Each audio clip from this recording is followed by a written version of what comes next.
I think for us what worked was, just doing everything we could to get those first users and don't think about whatever scales or not, like do things that don't scale. It's such a cliche, but it's really what has helped us. So I think that the main part is definitely the product-led growth, like the product selling itself. That's where we get most of our users from. For us, we always try to, even though it's difficult sometimes, to have fun things to do outside of work, so to speak, that can really give you some new energy and can sometimes really help to just go on a night out with friends and not talk about your SaaS and then getting some new ideas the next day.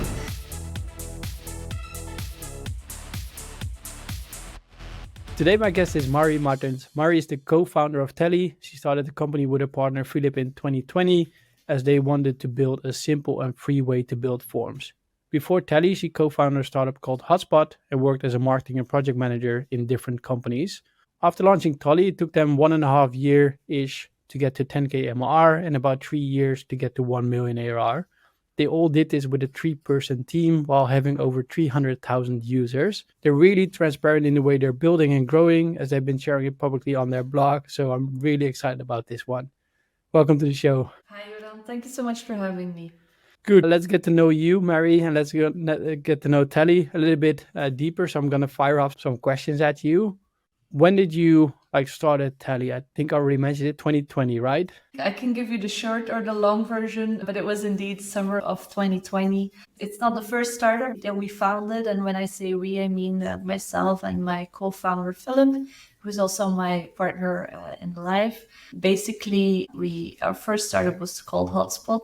And we were supposed to become digital nomads and travel around the world while building Hotspot. And Hotspot was something completely different. It's a marketplace that connects hotels and travel influencers. Little did we know that 2020 would be the worst year ever to launch something in travel tech because of COVID. We basically went into lockdown, lost most of our clients. So we were just getting started. So we had to pivot and we had to come up with a new idea. And that's how Tally was born. In I think summer of 2020, and I think by September we had our first MVP that we started sharing with friends and family, and that's how it all started. Nice. I think something successful came out, something negative like the corona. So I think that happened for a lot of people during that year. What is your current ARR right now? We're now at, I think it's 1.3 million ARR, and I think we're almost busy. We'll almost be 4 years after summer. Nice. And how many employees do you currently have? So currently none. We have grown the team a bit last year, but then cut back again. We can probably come back on that later in the episode. But so it's us two, and we are working with a couple of freelancers, mostly on project basis. We have Jonathan, who is kind of part-time helping us out for customer support. So no full-time employees for now. We're definitely going to dive deeper into that. And regarding that 1.3 million ARR, is there a separation between services and product, or is it purely product revenue? It's purely product revenue, just our subscription called Tally Pro. That's our main income stream. So we also have payment forms, basically connected to Stripe, where we take a commission on payments, but that's a very small number of the revenue. So it's mainly just... And in one sentence or two sentences, what does Tally do? Tally is the simplest way to create beautiful forms or surveys without needing to know how to code, basically. Nice. And we go to the personal side. You mentioned you had a startup before this, right? Now, Tally, have you always wanted to be an entrepreneur? Actually not. I think that might be a bit the influence of my partner, Philip. He has been building and launching stuff for a decade or something like that. And now we're going to sound old.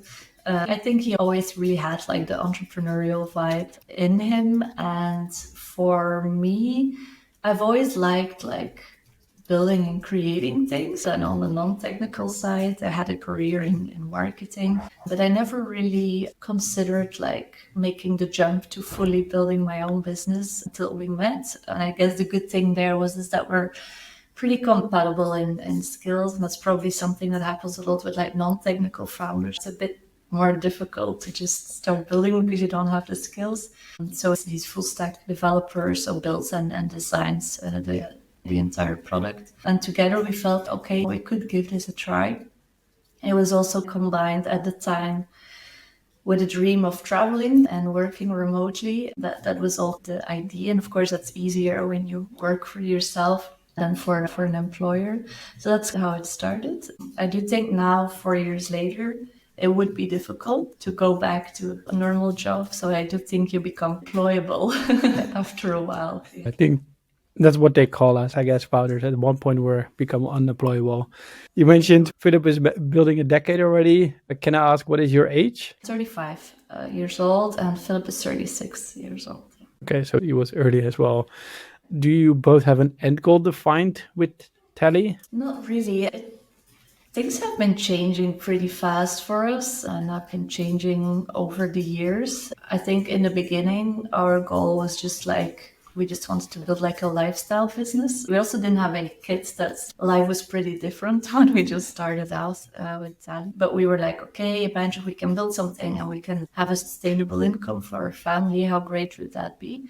And then, of course, we've passed those milestones, and with Tally growing faster and faster, we have the ambition to become a household name in the form building business. And I think that's pretty ambitious because it's a very competitive market, and we are bootstrapped, so we tend to grow a bit slower than VC-backed companies. We want to make Tally into the best but still simplest form builder out there. That's, I guess, our goal. I don't think you can define it as an end goal. That's the ambition we have. We're pretty energized still about growing the product. Yeah. Nice. I think it's a good goal to have, because then building a good product in the end will help you to grow it as well. But I guess if you take that aside, like, what keeps you motivated to really keep going? The crazy thing for me about Tally is that we've always had very passionate users, especially the first people that started using the product have been super helpful, really became like a small community of people supporting us.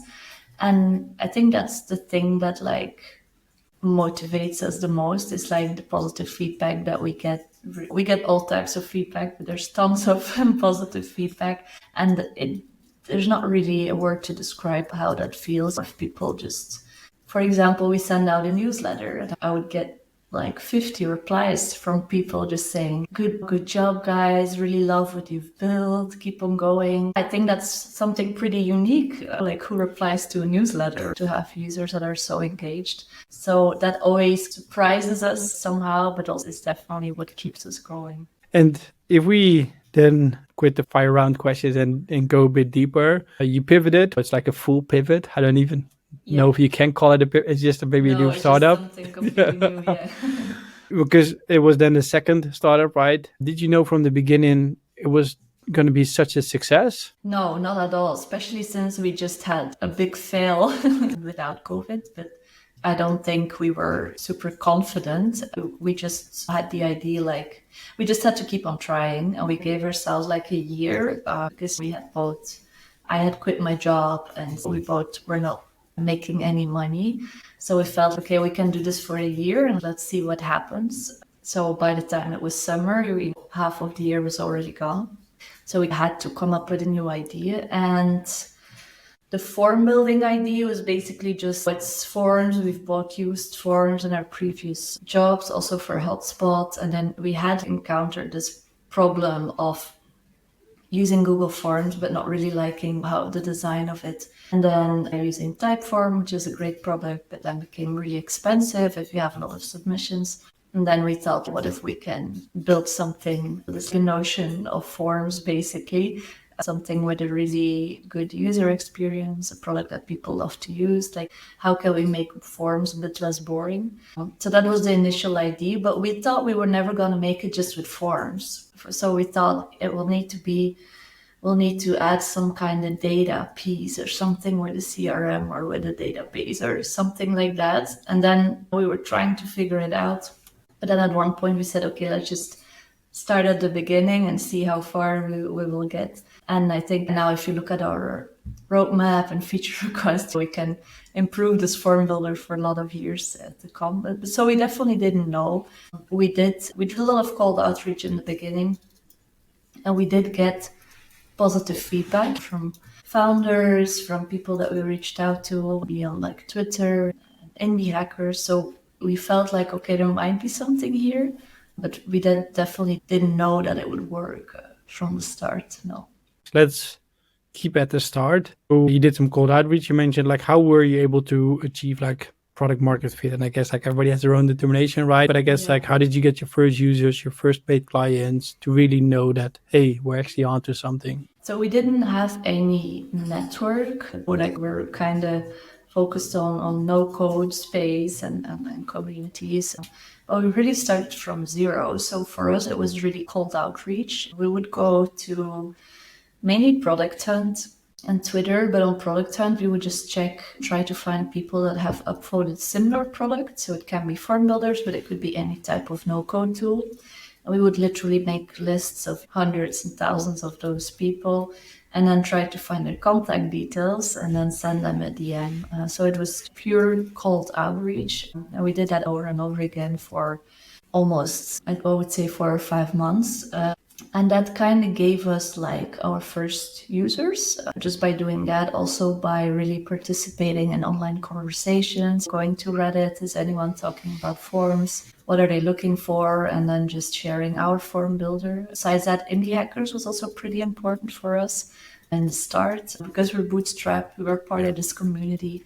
We've been sharing everything since the start. And I guess the combination of those elements like cold outreach and being active in the communities gave us, I think, our first around 1,000 users. The product is also free, of course, and still is. So that also makes it easier for people to try it out. And then March, I think 2021, we felt ready to publicly launch it. And for us, that was on Product Hunt. And that was like the first big test to see, not really do we have product market fit, but how will it do? How will our launch do? And it went great. We like doubled our user base in one day. We had new paying customers. But I think the most important part was that we got a lot of positive feedback. And since then, I think we needed like that first batch of users to kick in our growth flywheel. And that's how I like to call it. Since then, I feel like that was the moment where we noticed that organic growth kind of kicked in. And we weren't really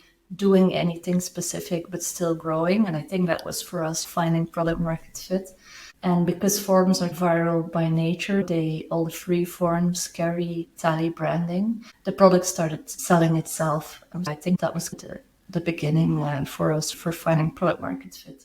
Yeah, it's really nice that you used several communities, then used the community to launch again yourself, and then you had the viral loop baked into the product, which carried you on to grow further. I think I read in one of your blogs that it took you around a year to get the 5K MRR. You're building it with your partner, so you both are in it full time, right? You just had another startup which didn't work out due to COVID, so you might have burned through your savings. Like, how did you survive the early days of bootstrapping? I think for us, being in a lockdown helps because we couldn't really spend on restaurants, going out or travel. So life was pretty cheap. Also, we had worked, I think, each of us for around 10 years before we started this. Philip had also sold his previous startup. So that combined with our savings gave us enough runway, I would say, to at least last for a year and then to see how much money we were making. So we had that and we're sure that we could continue for a year without making money for the both of us. And I guess that was important, especially because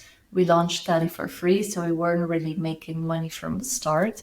Knowing that we had a way of 1 year helped us to get through that first year, not without stress, but maybe with a bit less financial stress. And we were lucky then in year 2, we could start paying a minimum salary and stop living from your savings, because it is definitely a stressful situation, I would say, if the number only goes down and nothing comes in and you have no clue what the next year will bring. So it definitely calls for stressful situations. I guess knowing that we had saved up a bit and we were willing to invest that in this period of trial for us helped. You turned your savings into a runway where you said we have X amount of time to actually figure it out for ourselves. And you mentioned there's definitely challenging times in it.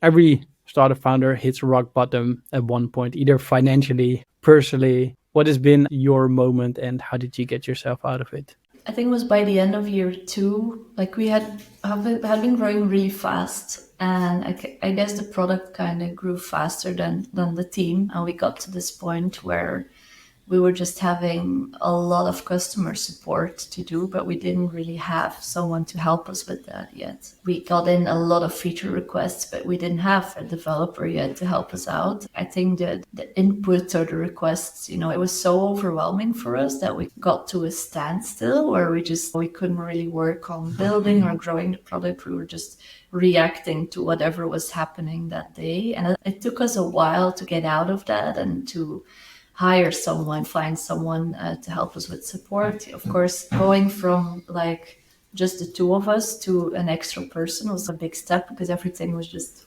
in our head. Nothing is documented. It's all probably for an outsider at the time could be pretty chaotic.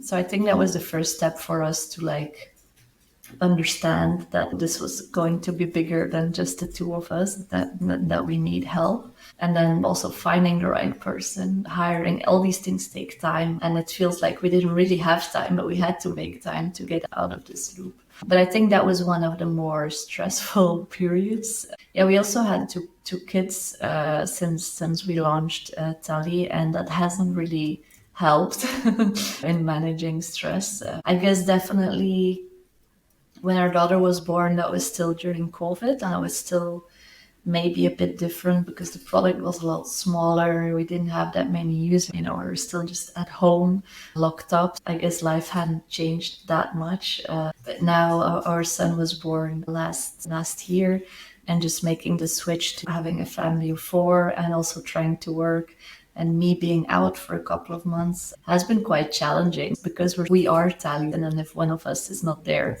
we have a problem.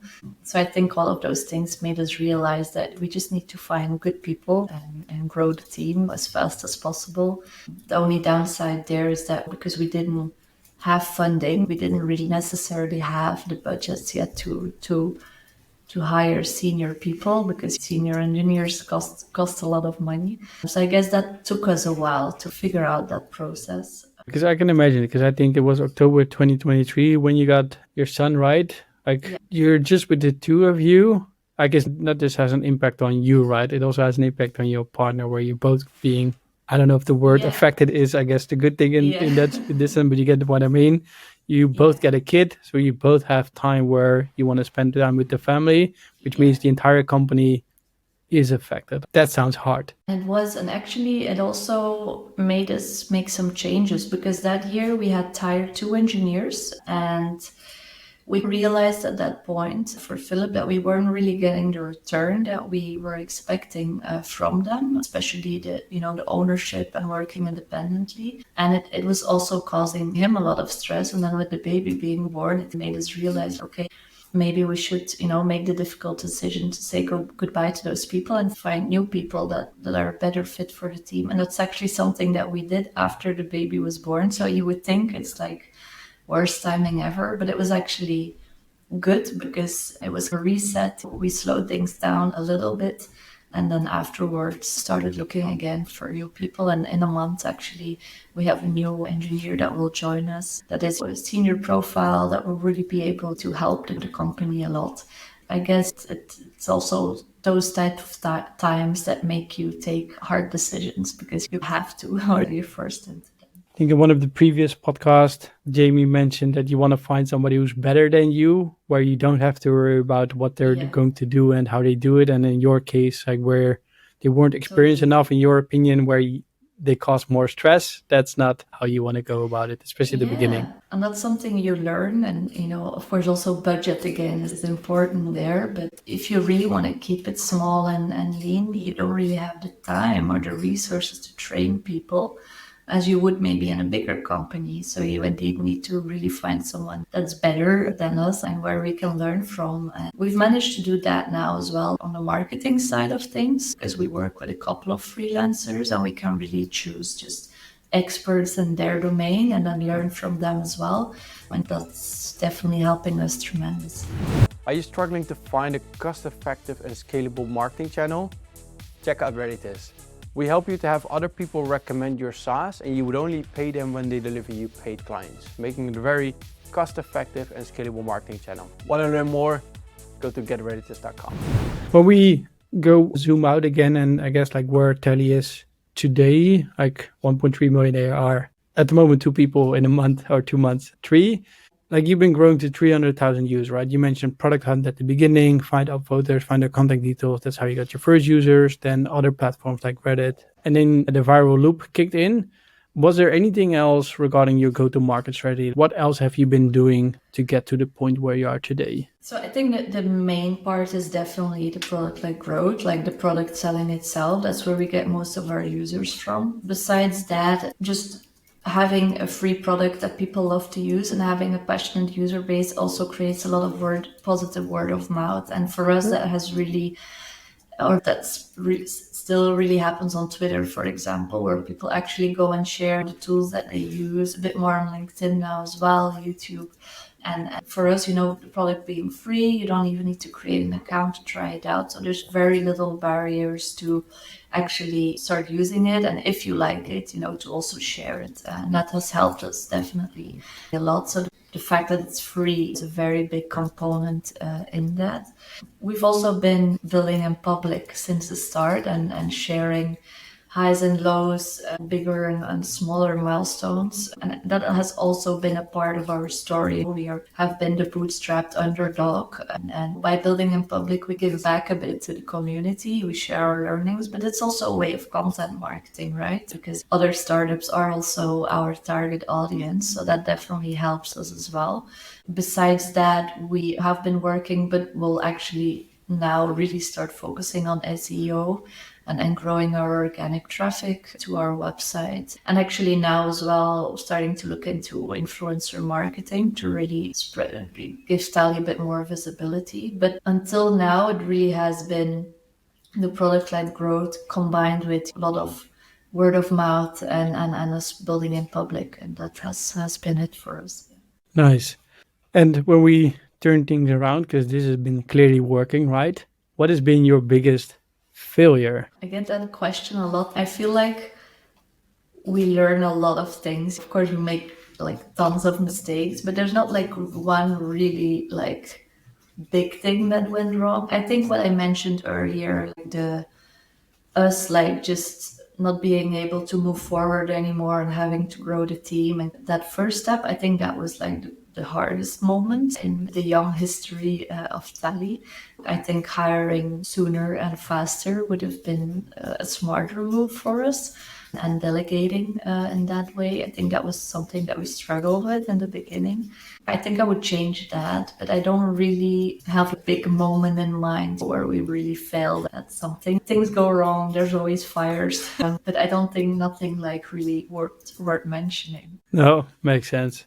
If you can go back in time, like is there something besides team, hire sooner, faster? Yeah. Is there anything else you would do differently, or maybe you regret you didn't do earlier? I think it might be a weird answer, but because this team is so small and it's so linked to our family and us being available or not, like the change we made, and actually that's only since very recent, is like you have Tally and you have your family. There's only 24 hours in a day. What can we outsource to make sure that we are or better founders or better parents? And so there's some like more easy things there to do, and that's like outsourcing everything that is household, cleaning, stuff like that, because we still want to spend time with the kids, but we also want to make sure that we have enough time to work. So we made that decision of, okay, how can we have almost like housekeeper and outsource everything in that regard so we can have a bit more focused time. And that's still something we're struggling with, but if I would do it again, I would do this also earlier. Of course, you also need to have the budget for it, to have a bit more structure in your working days and to be able to find the energy as well to make sure that you feel like you're making progress and you're not struggling in the day-to-day. Also linked to that, we will now, in like the first time, go to an office and have a Tally office in September. So we've been working from home for for 4 years. And I guess just having a bit more boundaries between home and work is also always a good thing. So I guess that's something I might do earlier if we would need to do things differently next time. Nice. And I think this is a good point, like delegate things, not just in the company, but also personal wise. So if you do have family time, you don't have to clean, you don't have to do all those things you don't want to do. You can actually spend time with the family. And make it qualitative, yeah. Yeah. I mean, you have 300,000 users, still a team of 2. I'm going to ask, and I probably know the answer, but how are you leveraging technologies like AI, machine learning right now? Not really yet, actually. We've been working a bit on mainly, so because Tally is free, we also have a lot of users, right? We attract people that want to make phishing forms or whatever, and we've built quite a lot of systems to detect them and block those users. So basically in detecting them and having as little as possible false positives, detecting those abusive forms, that's something where we're starting to build in some AI features, but for the product itself, not yet.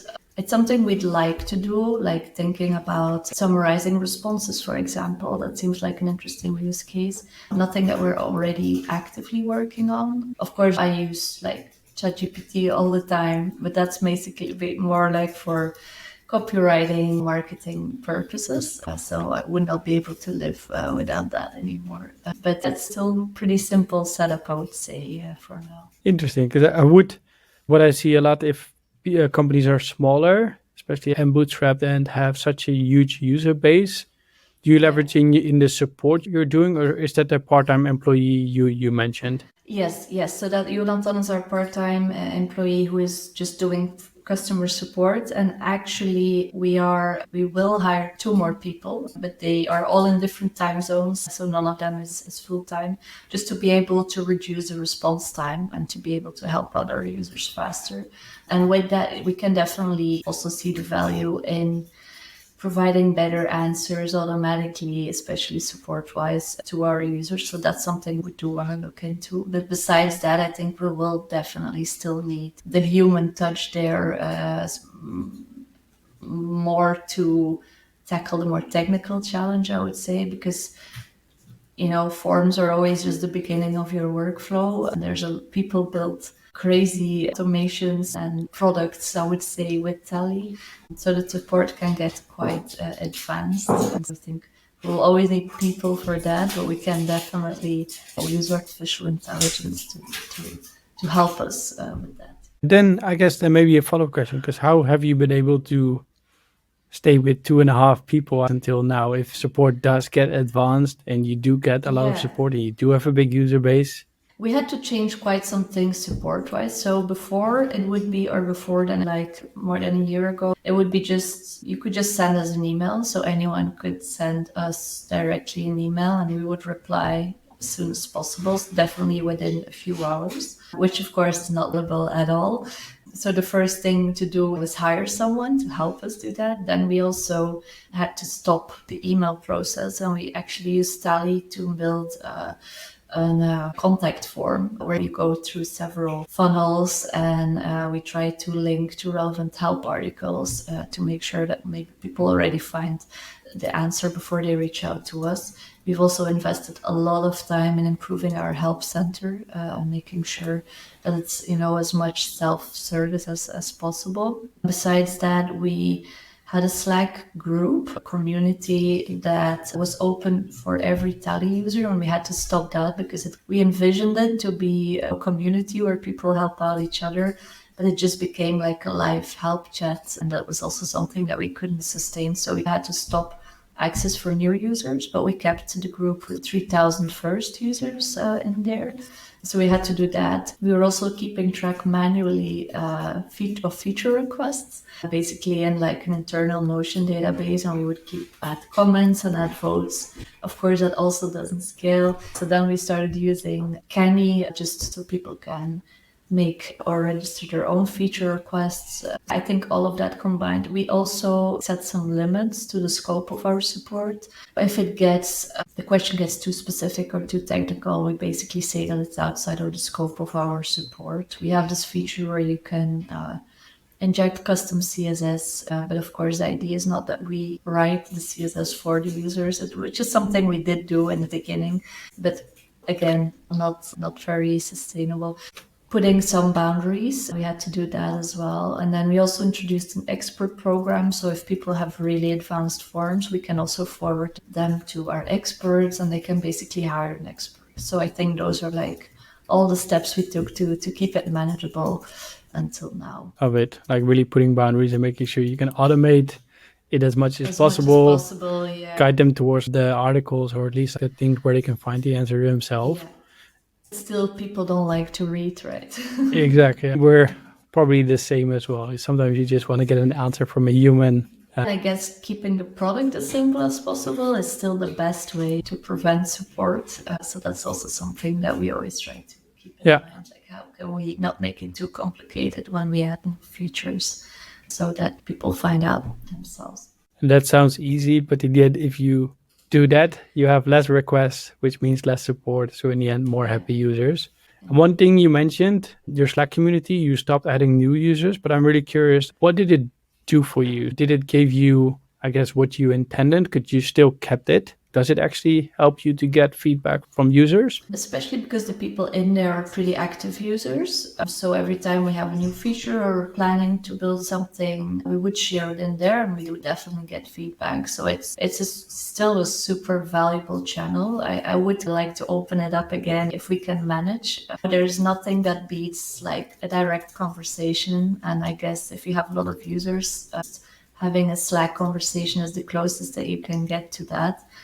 So it's not something that I would change if I would do it over, even though I know it doesn't scale, I would still do it. There's no way you can just talk to someone through email or DM, and just having that direct conversation for us has been super, super valuable. Mainly in terms of feedback, bug reports, all of that, but also promotion, right? If we did a second launch on Product Hunt, if we shared in there, that's probably 3,000 people that will back us up.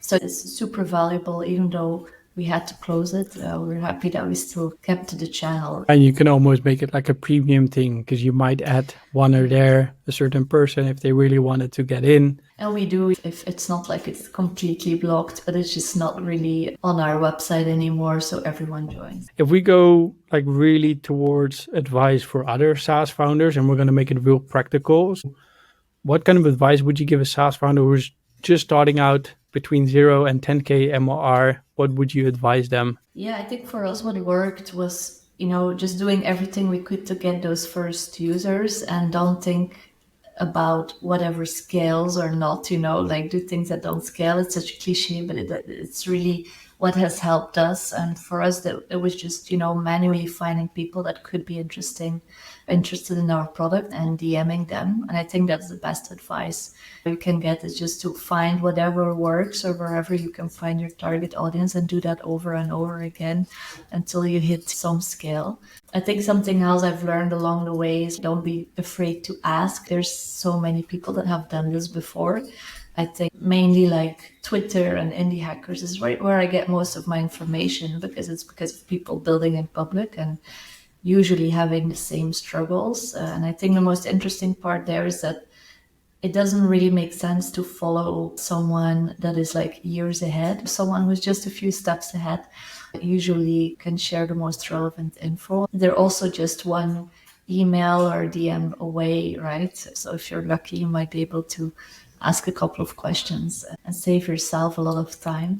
So that would be my advice. I think for us as well, being a bit stubborn and sticking to our principles, like we've always kept Tally simple and free. It's like the framework in which we operate. And a lot of people have told us like, oh, you're leaving money on the table, you should raise your prices, all of that.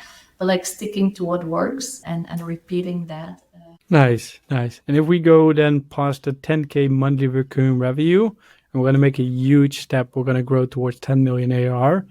What kind of advice would you give SaaS founders on that journey? We're not there, so I'm not sure. So I guess that's also the part where we have the least experience. So this is actually an interesting journey for us, where we will probably most likely be looking for advice and then giving advice. I think starting and scaling is a totally different beast. So I think for us, it will be to surround us with good people. And as you mentioned before, people that we can learn from, but especially also figuring out how you get to that first step that will, I think, teach you already a lot to tackle the next one. But a good question, actually, because we'll have to discover ourselves along the way. Good thing we have this podcast. So we are going to summarize these answers so you can listen already to 60 people giving advice on this specific question.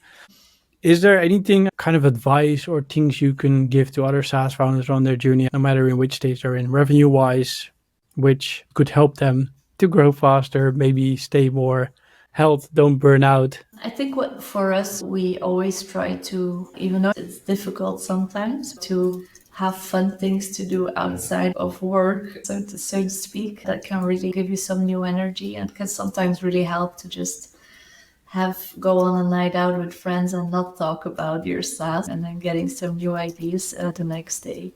So I guess that balance, even though it is hard, is still important, I think, if you would ask me.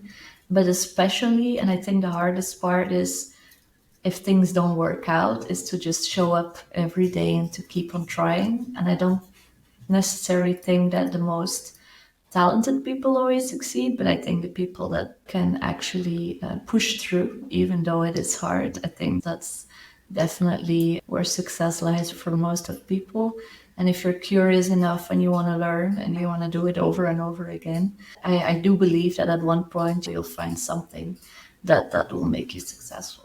Nice. I will try to summarize. So I guess if we look at Tally, right, 1.3 million ARR, 2 people, 300,000 users right now. At the beginning, keep your MVP simple, leverage communities like Product Hunt, Reddit, indie hackers, do things that don't scale, but then give yourself a time frame to build a product. So have a runway where you can actually build it in, go to market. Freemium has worked really well, product-led growth approach with the viral loop of the form builder, and then have a passionate user base, which creates free marketing for you, which is going to help you to grow. And you can also leverage it in the Slack community, hire sooner and faster, delegate things in the company, but also outside the company, and put boundaries on support. So automate things with your help center and any way how users can get in contact with you. And the last thing, which I think I have to take personally, don't always talk about SaaS, but keep doing fun things and just keep showing up. That's a great summary. Nice. If people want to get in contact with you, Marie, I think LinkedIn is going to be a good approach. Or I would say Twitter. My LinkedIn inbox is not the best managed one, but Twitter, it's just at Marie Martens. That's my handle, or at Tally Forums. You can find us there. So feel free to reach out. I'm happy to answer any questions that would come from the podcast. Cool. We're going to add then your Twitter handle. We're going to add your LinkedIn and the Twitter handle of Tally. We're going to make sure people can find you and Tally. For people listening, we're going to add a poll to this podcast episode. Feel free to respond to it. Always curious to hear what you think, and make sure to leave us a review. We just passed 100 reviews on Spotify. Keep adding them so we can keep helping other SaaS founders. Thanks for coming on, Marie. Thank you for watching this show of the Grow Your B2B SaaS podcast. You made it till the end, so I think we can assume you like this content. If you did, give us a thumbs up, subscribe to the channel. If you like this content, feel free to reach out if you want to sponsor the show. If you have a specific guest in mind, if you have a specific topic you want us to cover, reach out to me on LinkedIn. More than happy to take a look at it. If you want to know more about Redditus, feel free to reach out as well. But for now, have a great day and good luck growing your B2B SaaS.